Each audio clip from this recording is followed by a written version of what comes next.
Are we going back and forth in Congo, or is it going to be monologue? Just talk normally, man. I keep recording myself committing crimes, man. Assalamu alaikum. Welcome to this guy's channel. We're going to be talking about ways to increase your chances of getting accepted into a degree apprenticeship.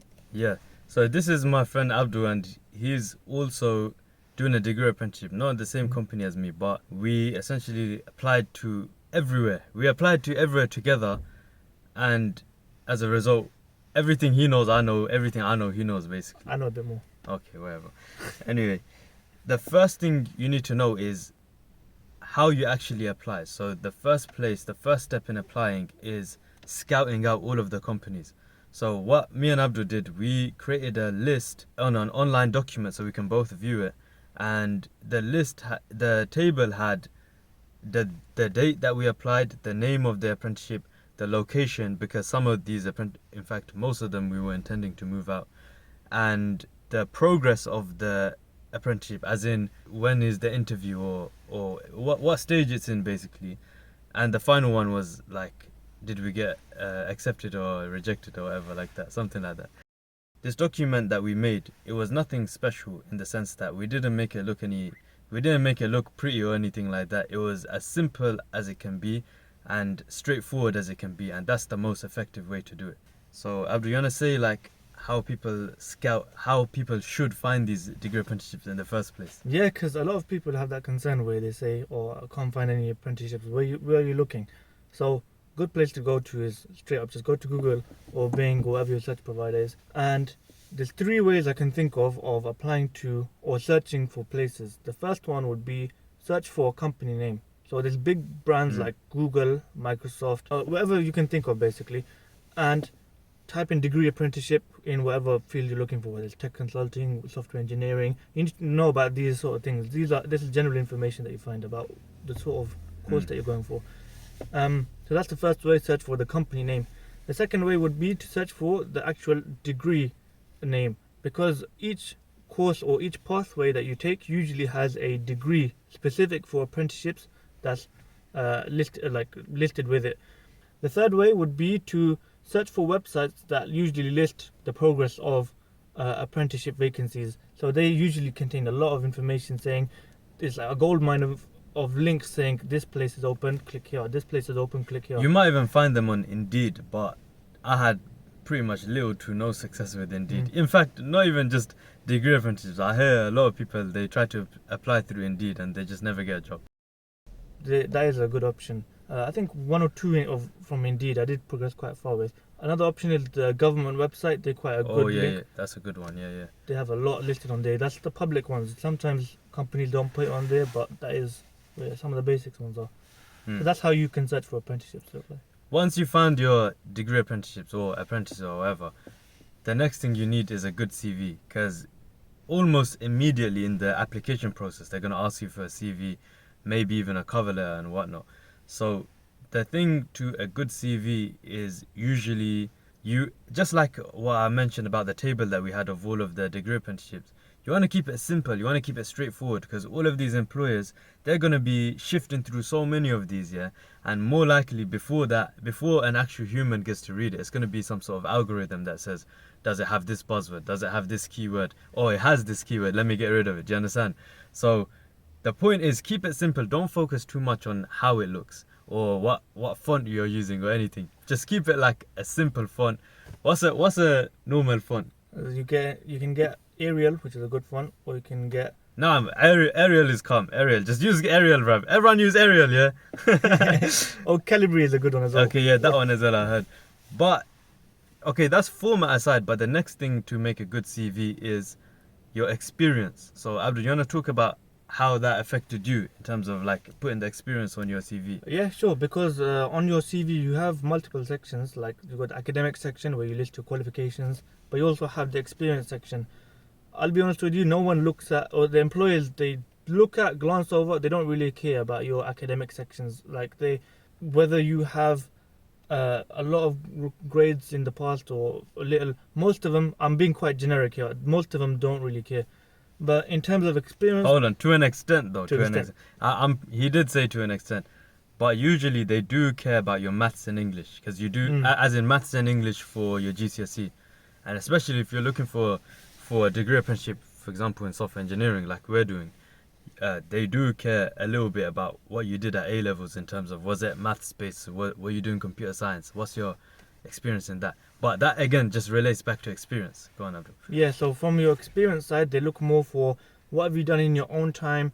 Have you done any courses? Are these well-known courses? Are these from big companies? So it's very important that you try and get some experience under your belt. I know it's easier said than done, and sometimes it's very tedious, very lengthy, and we're all lazy people. So getting experience is very important, much more than getting good grades. I would put a way higher priority. Not to say that good grades aren't important. We're not endorsing that at all. In terms of where you can actually get your experience from, people think that it's so hard to get experience. No one wants to offer me work experience to get a job.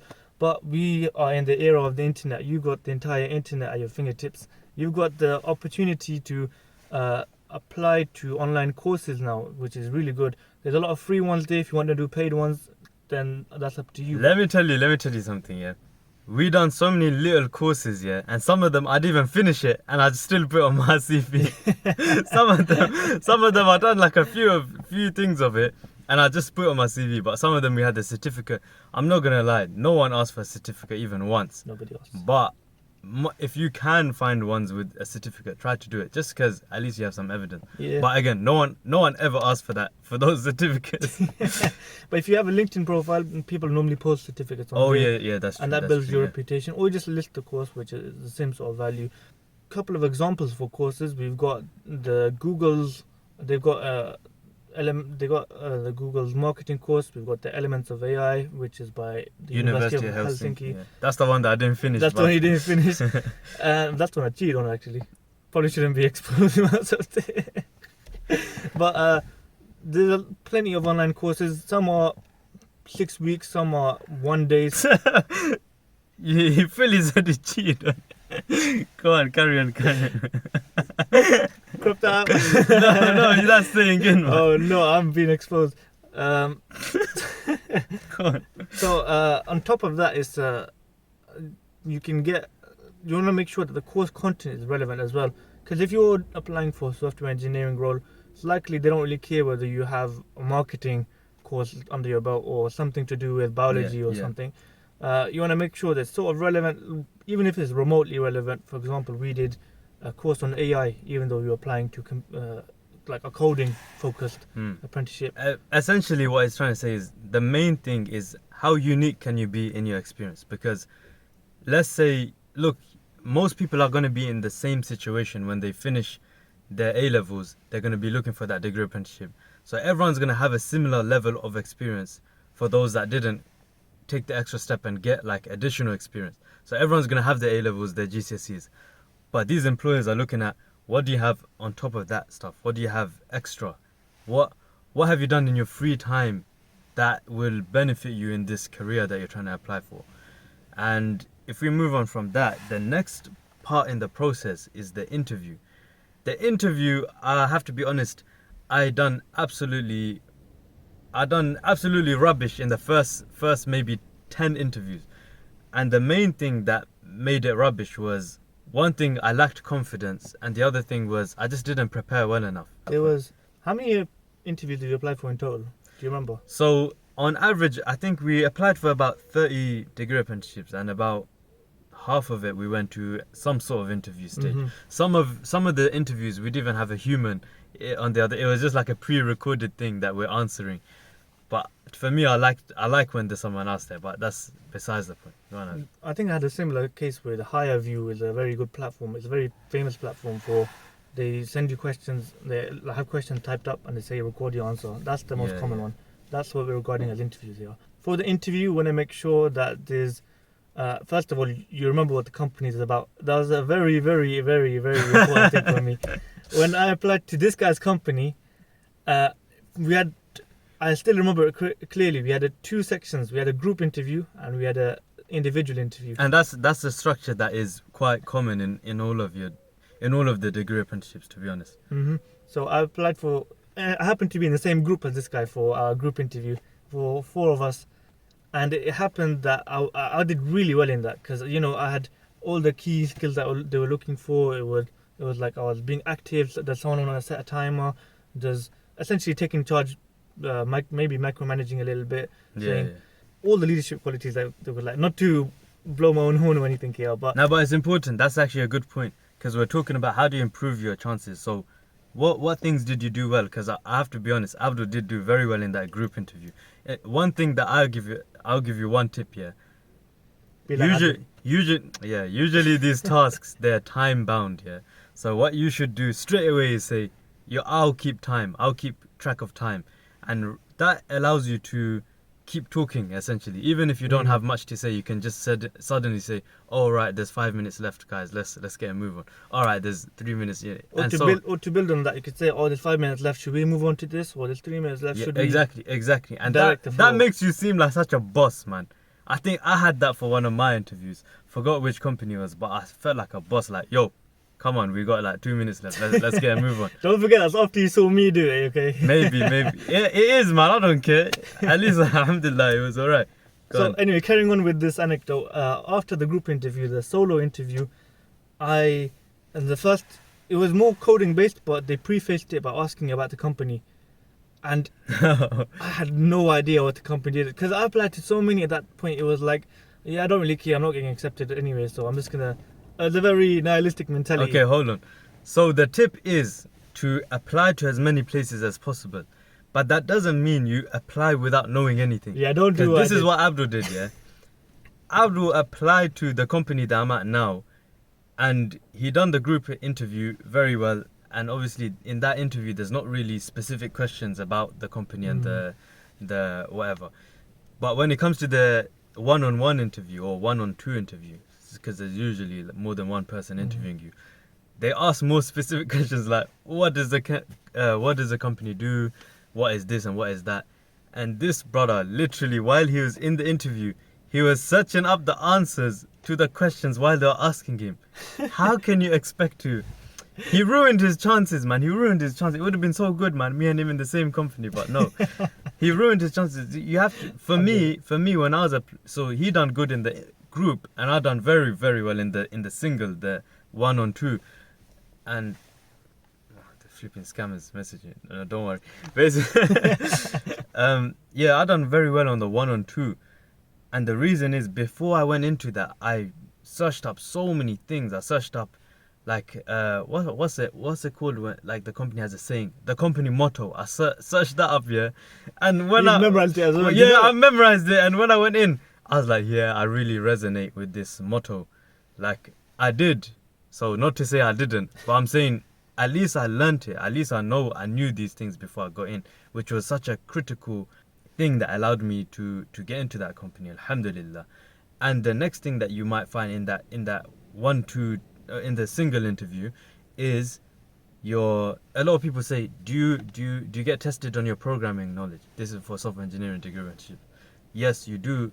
In some of them, I think most of them they don't really ask that much, but in my company they did have a bit of a technical interview where they gave us like some code, and they said identify all the problems in it, and the next thing was write some pseudocode for making coffee or something in it, Something like that. making tea. I can't remember, something like that. So yeah, there's that in your interview. So you should have some basic knowledge. That's the main point. Be well prepared. And did we mention how you should prepare the questions before getting into it? So as in the most common questions. Do you want to talk about That's another good point. Yeah, So the yeah. first point that we mentioned was make sure you research the company.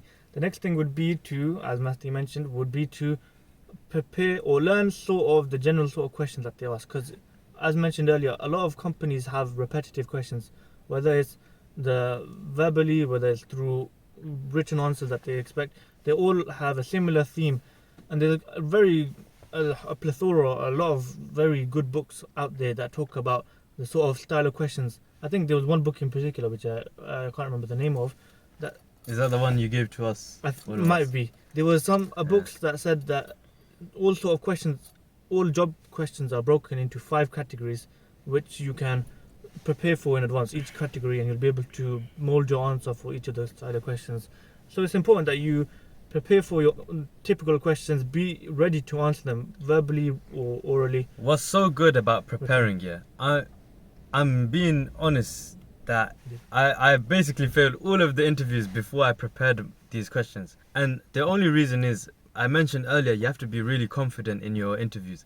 So when someone asks you a question like, why would you be good for this company, and you don't have a written answer to talk about, then you have to essentially on the spot make an answer, and that's never as good as having one in advance.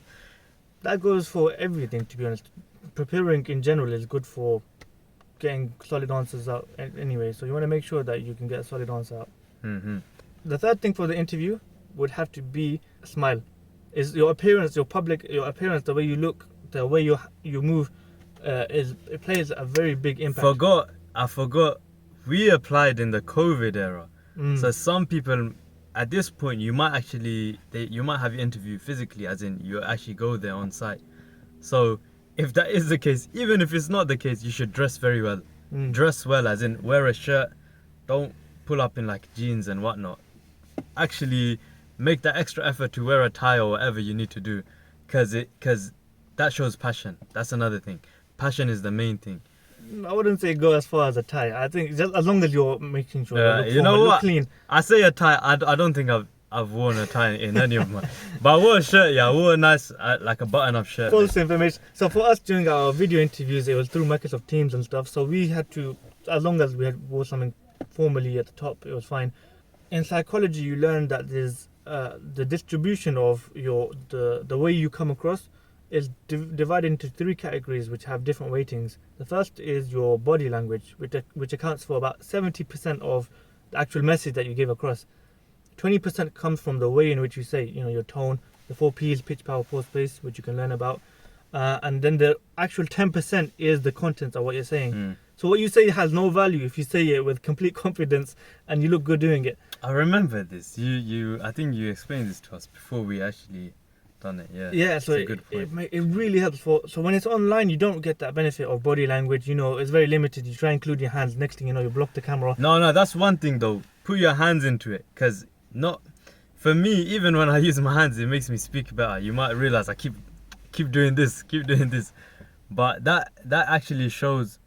It's a body language thing, innit? It makes you seem more confident when you use your hands instead of just being like this the whole time. Do you understand? Yeah, a common example that people give is, imagine talking like I am normally and then switching to this, and then you look like you're really boring and you don't even want to be here. People say that you get just turn off automatically. You want to make sure you're smiling, you're bubbly.